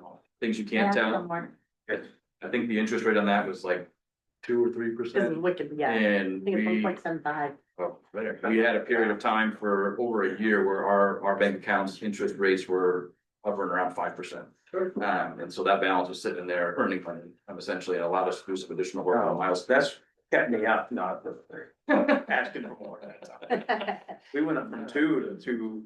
Yeah, 4. I don't know. It was like, let's go to 204. Yep. Like, gone like 3. 5 at this point.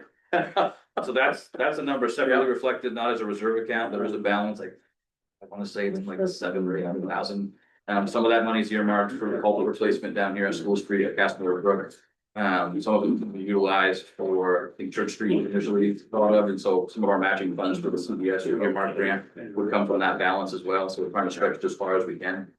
But otherwise, there's a much more, say, complex, as if it's fancy or anything, but behind these numbers, there's a series of unit prices and formulas and based on road widths and lengths that I have to get to these numbers. Some of the drainage and engineering costs are assumed based on past projects of 10% of the construction is engineering typically.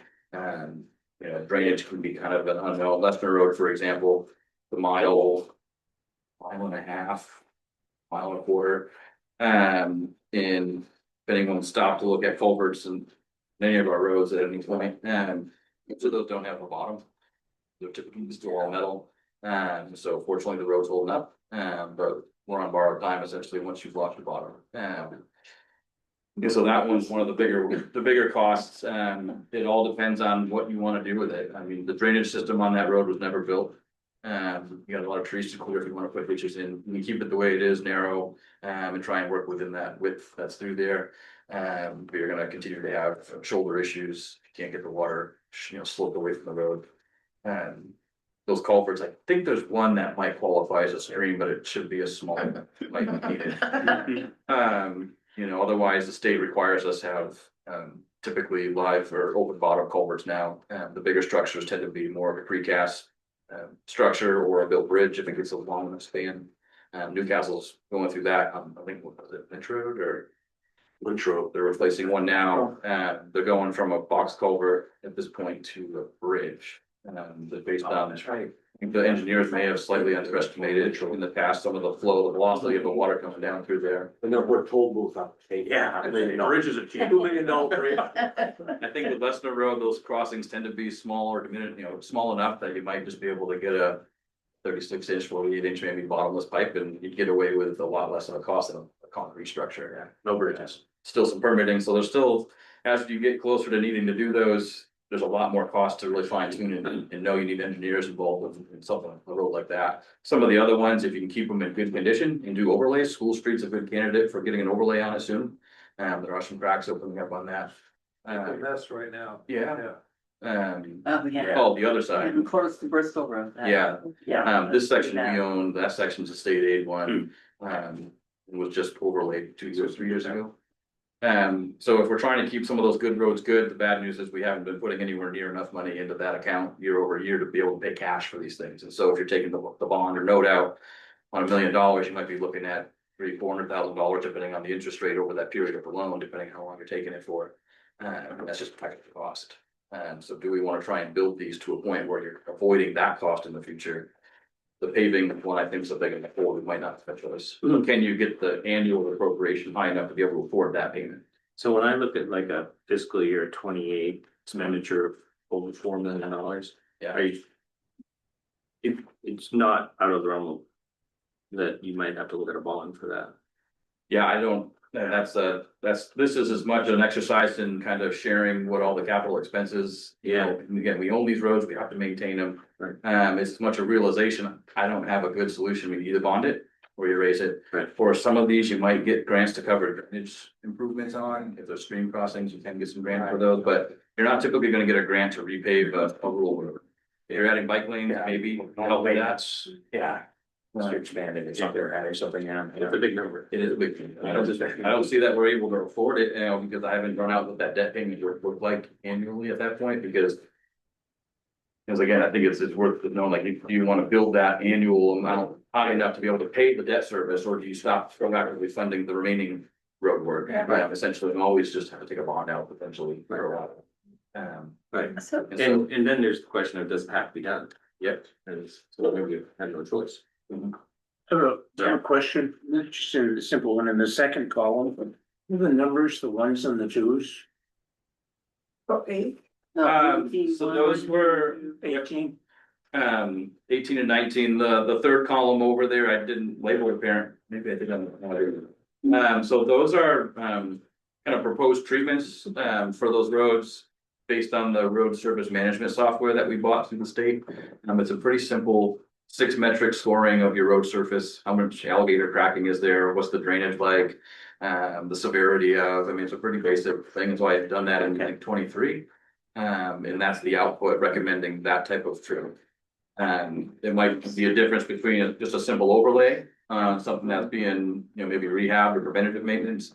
The reconstruction and some rehab might be more like a full depth reclamation or a mill and overlay. And so if those costs go up if you let your roads deteriorate to a point where you're having to bring a milling machine in or reconstruct it because you failed the. But so the rehabilitate one is a different condition, road condition than rehabilitate two, and so on. Okay. Yeah, so I can say Yeah. the way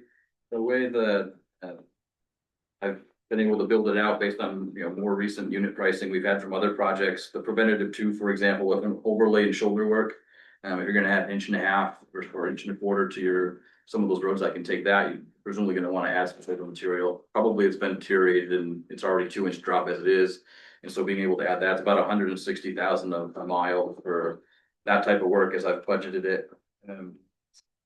You get into the mill overlay and shoulder grinding out, if you got areas of your road that have collapsed or kind of settled, you're gonna want to try and reestablish that shape before you put asphalt. So the mill overlay and shoulder is about 300,000 a mile, depending on the width. I'm assuming, I think about 20 or 22 feet in those numbers. Some of the roads might be a little tighter than that, some are maybe 23 or 4. Did our roadworks department do these assessments to come up with this? I did, You did, you drew all the roads? yeah, there's not that many, we got 20. The road commissioner. Yeah. The other hat. Yeah. I do have them working on an inventory of all the roads in the sense of like identifying where the culverts are. At every like telephone poles that don't typically move very often, what's the width of the asphalt at that point? Take the number from the pole, take the width of the asphalt, how far is the pole set off from the edge of asphalt, so we know what the shoulder width is in those places. And try and build a database that way, so when we are doing projects or someone else is doing work on the roads, we have a better starting point, of what the width was. And it also help us with this type of planning work. I just have a question about the Belvedere. Wasn't that resurfaced last year? The 2 years? 2 or 3 years ago, Belvedere across the other side of Route 1 was basically reconstructed. Yeah. But there's another section of Belvedere extension, between Main Street and which, Oh, okay. needs to make Ran sure. into 2, Belvedere Road, and Belvedere. Between the business Route 1 and new Route 1, I call it the rotary, is $1 million rotary. That wasn't rebuilt, that was just ditched. Yeah, so I'm estimating 28,000 to be able to overlay that short section between the roundabout that just went in Main Street. We had a pipe we placed in there last fall, gave it a chance if it does settle at all, we didn't throw the asphalt down there right away. But hopefully coming back this year with a few projects, smaller ones, and being able to hit that, if we can do that, then we can kind of take care of all of Belvedere now for 8 to 10 years. If folks haven't driven Keith Woods in a while, it's worth driving out there. Gary, I know at another meeting could share what the improvements of that looked like. That was a pretty substantial investment by the town a couple of years ago to piggyback on a water project. That timing was great. Yeah. Yeah, so that was pretty much reconstructed, raised about 18 inches in most places on average, at least, to try and basically build drainage, because its construction on that road was so low to the water table, water wasn't flowing. So we kind of raised the road to build the ditches that way. That was about a $400,000, I think, investment out there, 420. Yeah. But that should be just an overlay in 10 years maybe, and It's a low traffic road, so. Last a while. the parking lot is just showing a balance of whatever it was traded for. The town has kind of 3 accounts of waterfront improvement reserve, the parking lot reserve, and the bathroom reserve. And the combination of all 3 of us, I think we're supposed to fund the parking lot project. So there's a balance in there, and a little unclear exactly what the town voted to use it for, but we have it. And so we might have to go to a town meeting to reestablish what its use is for that balance, either transfer it to another reserve or establish it to be used by town meeting article, unless we have it somewhere that I'm not aware of. Remember, Cheryl? But it's a balance. Sign it. Go ahead. Money there, we don't know what to do with it. Technology. We definitely know what to do with it. Technology reserve, we've got a fair amount of computers and devices that we rely on to provide services. We did just replace the server, which is usually one of your bigger ones. About $12,000 to replace that, and we used to do 7 years, roughly to let that operate and before it's replaced again. Otherwise, I'm trying to propose that get on a more regular replacement cycle, and assuming 5 years, for computers. If we can get 6 or 7, great, but I'd rather plan for 5 and have the ability to do it when it crashes, because you have to be able to replace it. How many computers do you have, Andy? That list with me right now, but Does everybody have a laptop to go with the computer, or is it just? no. During COVID, the town bought, Planning board has laptops. planning board just got some laptops. The town bought 4, maybe 5 laptops during COVID. Yep. To be able to have some folks be able to work I need remotely. the frozen, so I can't hold up for the big 4 of them. And then, yeah, I have I'll share that. There's an inventory of all the computers that we have that we put together, the IT helped put together. And what are you serving up on the server? I mean, it hosts all of our files, that we have on our computers. We store them all on the server, which is encrypted, protected, encrypted by the IT consultant. We are using Google Drive for some things. It's not a hard switch there yet. What are you doing for email? Gmail. So like all the budget docs, because it's I put it all into Google. So it's a live editable, multi or collaborative environment versus having the Word file on your computer saved on the server, one person at a time, and you have multiple versions of it. It's been a learning curve to just kind of get there, but we're picking away at it. Planning department's using our Gmail Drive, Google Drive, to start to digitize all the planning files, code permits, plumbing permits. It'll be a long process, but it'll become a lot easier to access those things. There's other things in the future that with that, I know John's talked about the possibility of at least wanting to understand better where some of the stored energy is on properties. There's some significant fire concerns with certain types of systems. If we had a system in place that maybe wasn't not a cost prohibitive permit, but something that identified, okay, these are the types that we want to know where they are, that they might be able to then access it. If it's on our server, they aren't going to be able to access that from a truck, but from a device with a cell phone, wireless connection or whatever, they could pull it up on en route potentially to a call. So I think there's a lot more that could happen with that if we wanted to fully and go that route with a cloud-based. But for right now, we still have. Using like Microsoft Office or just all Google Sheet, Google Docs and. Kind of depends. There's definitely a mix of both. I hate Google Docs. Throwing it out there, I don't. We agree. Let's write that down, put that in the minutes. The IT consultant did encourage the town to shift over to the Google platform, 5 years ago, about 5 years ago. Away from Microsoft, the cost was part of it. Well, you get it for free, right? It's $8 a mailbox. Schools usually get it free. Okay. Yeah, it was like, I think probably $3 to $5, depending on what you need to add for security pieces, per user or account per month. The Gmail, I think, is about $12. $8.70. That's a month per user, so, I think a lot of it was, part cost, but it's not that big of a difference, and so it's just a matter of keeping an open mind. I think when we bought the server, we were anticipating our municipal software, hosting all of that data locally, because it would have been $3,000 a year cheaper to keep it local, which had been, but they've kind of been shifting to more of a web-based platform, which I could pull up right now. Yeah. The accounting software, which is fantastic to do, not just on those computers, but And it's hosted, so you don't have to worry about it going down and. we've now decided through the IT's guidance 2 years later that it's best to just pay the host fee through Trio.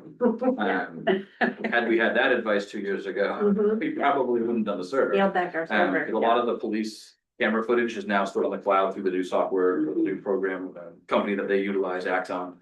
And that was taking up a lot of space. They got a separate server downstairs for the 3 cameras we have now, what it needs to store. Do we have an external offsite backup system? Our IT does. Our IT hooks into our server and has it backed up, and then Trio, our municipal software, is backed up and hosted on there. Okay, all right. It's quite the whole, I mean, the insurance company's gone from probably a 1-pager 5 years ago of all the IT concerns and threats, and they want to make sure we have this in place, that in place, to I think like a 4 or 5-page document now, of all the things that we need to be mindful of and the threats that are out there. I mean, I just heard a story the other day of someone losing their entire life savings and were scammed into something and gave away like $750,000. Another one had a bank account hacked before they realized it's happened.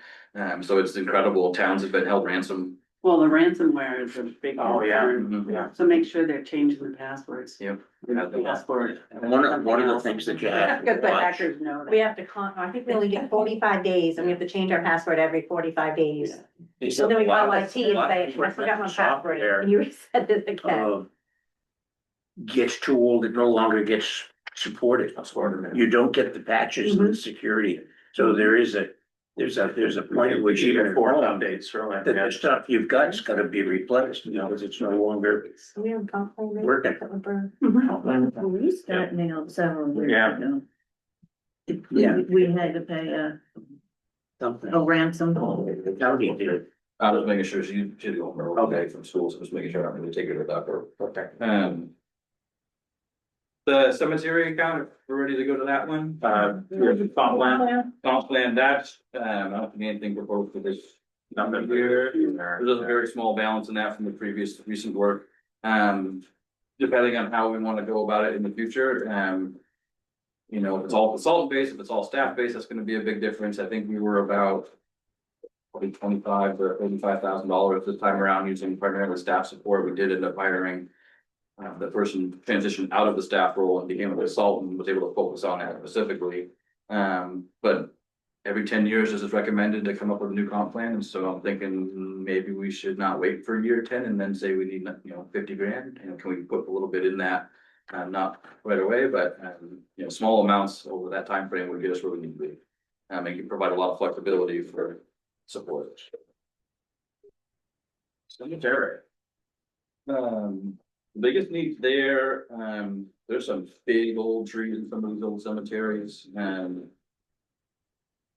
the one hillside, they've got some old, I think, oaks or maples up there that are just starting to drop limbs. We're gonna try and do crown maintenance as much as possible instead of just taking them down, but there's some that are at the point where they aren't healthy, they're likely to split, and so, depending on what they need to do to access some of those, with equipment, if they're big enough, you're not gonna just climb it probably, you might bring a crane in, just delicately drop it place it between stones.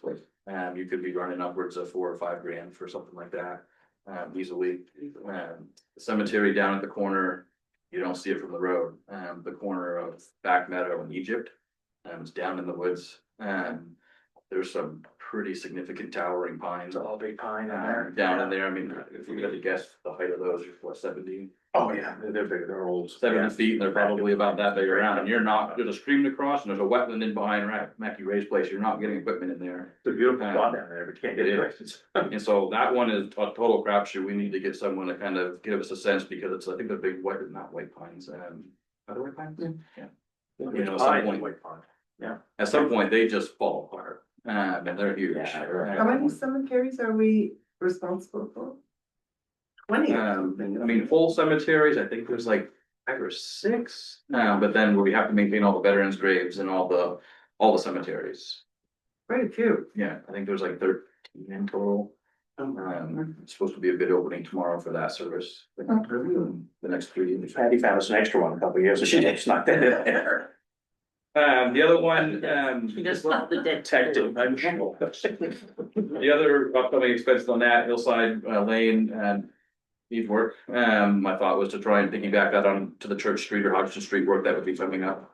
And have some money, it's not a very wide or long road, it would just be a matter of how extensive you want to do the work. I think because of what's traveled on that, you can probably get away with a pretty simple application again. Otherwise, I think the only thing that's there is about 4 inches of asphalt, and it's just built on field stuff. Yeah. And so there's a lot of water that's shifting off that hillside across the road, and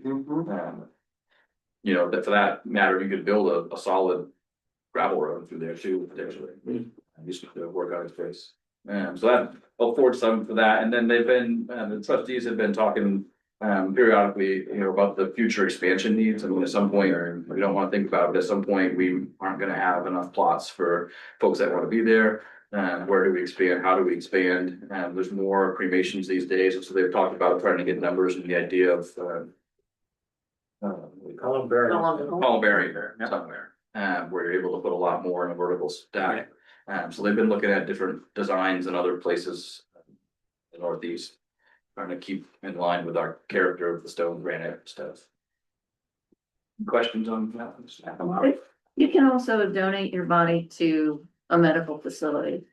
I'm not joking, No, we can. there's a program, I'm doing it, but I'm just saying it. Put that in budget. Something we should float around. I just want to mention, there's always a concern about the, dangerous trees. But I think there's a value to actually having trees in cemeteries. So I hope that there's money allocated for replanting. Yeah, I think it's. Safer trees, whether they be like river birches or whatever they can be, they don't have to be big giant. Maples. Yeah, they're mindful, the trustees are mindful of, I think the rules right now is that they don't have people plant trees, and just because they do cause significant issues with the ground and shifting stones. Root structure. Depending on what you're putting in there, so that's always open, they'd be more ornamental probably. But that's a whole separate group for the charter that kind of oversees the maintenance and operations of I'll talk to those. those. Yeah, Martha Dodge and Lorraine.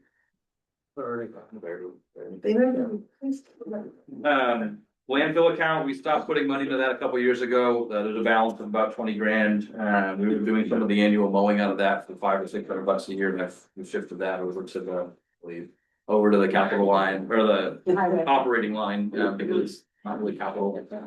This money, in theory, we need to maintain that cap shape. Anytime that we see depressions forming in that cap, in that surface, we've got to try and fill it, so that water can continue to shed off of that old landfill. And so the hope is that there's no significant issues with remediation or mitigation for water contamination there. Some other places have had issues with their old landfills because of what they stored in them, and PFAS, Newcastle included. Not sure to bring it up here or in 2 pages, but can we move balances from one account to, I don't know, the 0 at Biskie Pond? Through town meeting, you can. Okay. Because that is in the comprehensive plan to do something there, and I noticed we don't really have a plan there.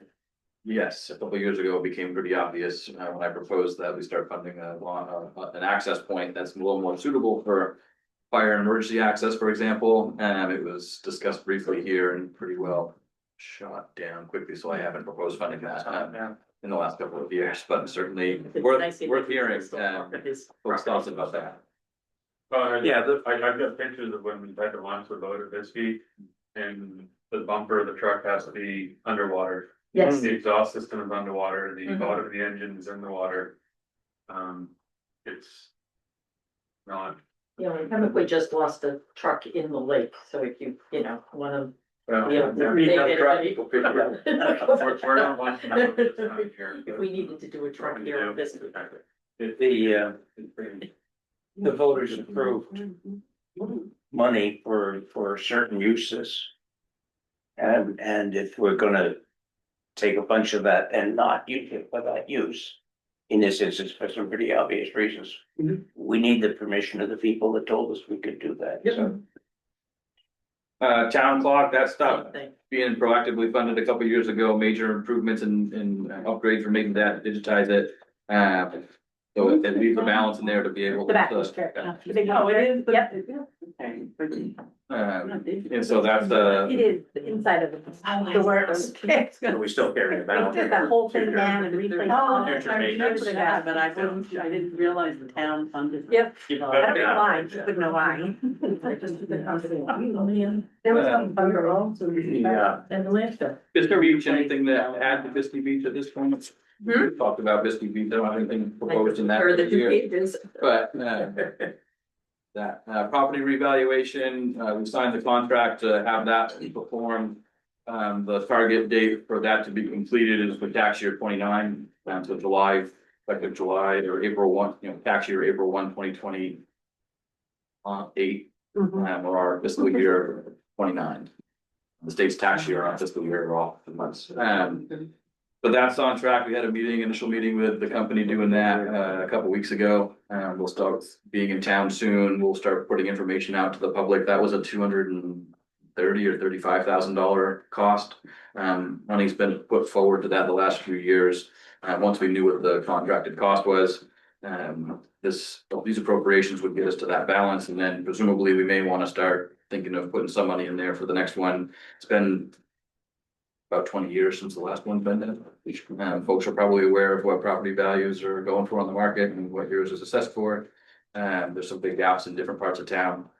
So it's all try to bring all of that back to equal levels among all homeowners property owners. That'll be. We're all joking too. Your timing's perfect. I know it had nothing to do with the. Yeah, no. Comedic timing over. I mean, it's all joking when they see the tax bill, so don't worry about it. I mean, the way the revale work, as you quite well know, is in a given year when that happens, yes, your property values are likely, they'll just change, regardless, they're gonna change. Whether it's always up or always, some down a little bit, and it's a bell curve. But if you raise new additional funds from the previous year and your property values change, the mill rate's gonna drop and you're gonna, in theory, pay about the same. And your tax bill will be the same. Right. Yeah. But what That's happens, a big if that just changed. Well, That's a that- real big if. well, that was on the raise of expenses. Depends on the property, it depends on what you're spending in town, Yeah, what you're gonna have to raise. If we continue to raise our town budget, your mill rate's gonna be up regardless of what your appraisals are. Right. And so that's kind of a moot argument. For folks that are, wanting to know, the town assesses its own value. All the properties that are in the database and have a total cumulative assessed value of about $400-500 million. The state suggests that we should be valuing ourselves at $750 million this coming year. And so we're at a point now where our certified ratio, if we don't do any adjustments this coming year to the value, we'd be below 60%. You're gonna get even less of a homestead break.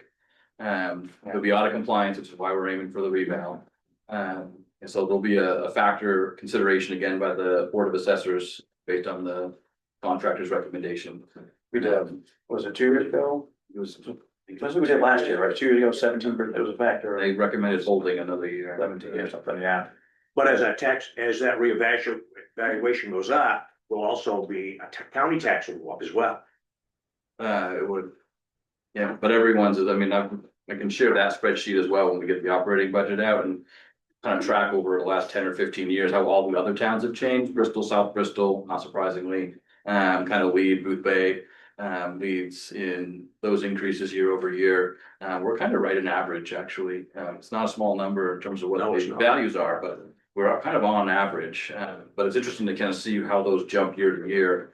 But we are a smaller share. Some of our neighbors, Bristol, South Bristol, they got over $1 billion to leverage over their expenditures. Here we are at, I think, 450 to 500 million, with a lot more expenditures. And so when we're looking at mill rate alone, it's hard to compete with those towns. It's just looking at mill rates. So that whole package. The last page there, payroll liability, not proposing we put any funding into that the coming year, other than the consideration of a warrant article, to potentially move any unspent money from the health insurance line in the operating budget in this year, into that and build that balance up so that what we were doing, is kind of overestimating in a given year what the insurance costs were gonna be, because if we offer a buyout for someone at 25% of what they'd otherwise be entitled to, and their status changes in that year, you're talking about a 15 to 20, maybe $25,000 swing in your expense. And so what we were doing is in the operating budget every year, kind of over budgeting. And so my suggestion would be to continue to fund this to a level that gets that balance. So in a given year, you've got the money to cover it. The following year, you would have to see that realized. Is that what the 40,000 is? Is the, A potential warrant consideration to move any unspent money from the health insurance fund from this year. Okay. So it's not raising additional money, it's just keeping it from fund balance and shifting it to moving it over. That graph there just kind of shows you the estimated appropriations as I presented them over the next 10 years relative to the estimated working balance year over year. You can see there's a big gap over the next 8 years or so, meaning we're well underfunded if we're going to accomplish all of that in that time frame. So this is more of an exercise of being able to go through it, and this makes sense, this doesn't make sense, how do we shift this, can we shift that? But there's that gap there, it's a lot of work that's being expected to be done, or we should be doing. Not an obvious way to reasonably support that through taxation. The remaining sheets in that are just a little more kind of detail for each of those accounts again, slightly different, maybe just a 5-year outlook. I'm not gonna go through. We took it over here, I'll assume folks want probably 40 years. Any other questions on this part of it? that's been very helpful. Yeah. Anybody? Has credit to the town staff for this, puts a lot of work. Oh, Thanks. Oh, So then what are the next steps for this?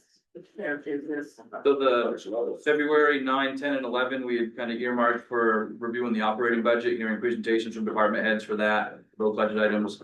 And then by truncating that all into that one meeting, I'm hoping it affords both groups the time they want and need to kind of really dive in deeper, where we only had March the last few years. Right, but I'm saying for the capital plan, is this what it's gonna be? Nope.